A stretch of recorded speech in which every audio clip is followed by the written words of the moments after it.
कोशिका जीवन की इकाई बाय प्रतीक सिन्हा सर।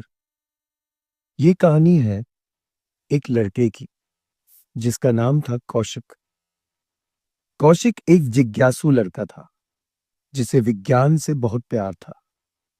एक दिन अपनी जीव विज्ञान की परीक्षा के लिए पढ़ते समय उसने ऐसी कामना की कि काश वह वास्तव में एक कोशिका को देख पाता।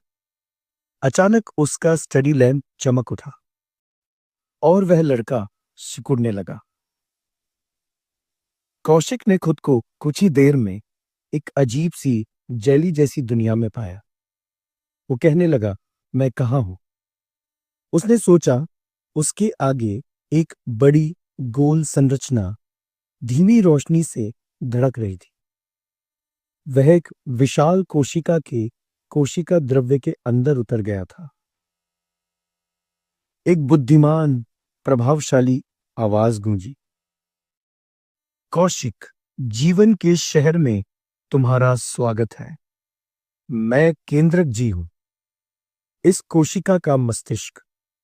कौशिक ने शानदार केंद्रक को देखा जो कोशिका शहर का नियंत्रण केंद्र था। इस शहर को बहुत सारी ऊर्जा की आवश्यकता है, केंद्रक जी ने समझाया। शक्ति ग्रहों से मिलो।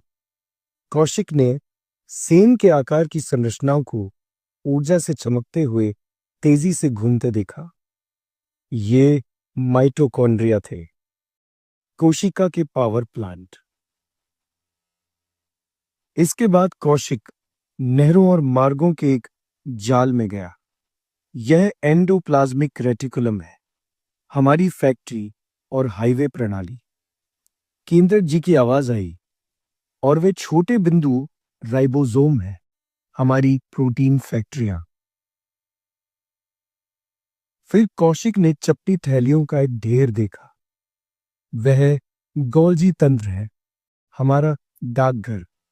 केंद्रक जी ने बताया, यह प्रोटीन को पैक करता है और जहां उनकी आवश्यकता होती है वहां भेजता है।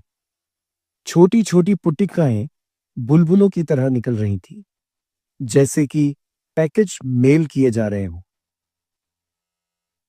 अचानक एक बड़ा धब्बेदार प्राणी पास आया और मलबे के एक टुकड़े को निगल गया।